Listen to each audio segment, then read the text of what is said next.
ไม่ทรงค่าโจไปมาด้วยวิดีโอคาเฮาในแคนตอบเรียกซับสไครป์ปันและหิ่งลำนั่นเสียดำค่ะยินจมขอบใจอย่างค่ะ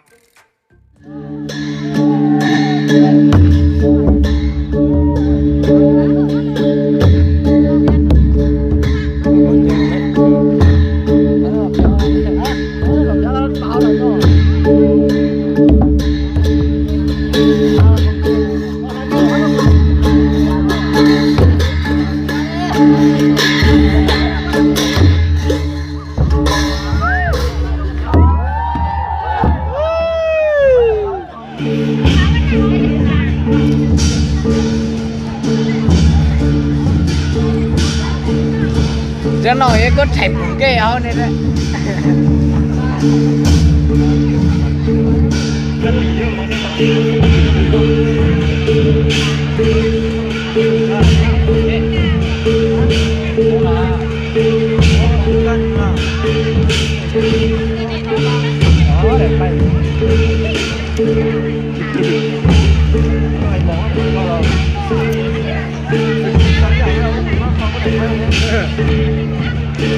แดดไหม้ฮะแดดไหม้นะเราสาวเล่าคันเองก็ไหลไปเอาตาในเว็บไปเอาที่ไหลหน้าเป็นตัวกับเดี๋ยวเนาะปาลิ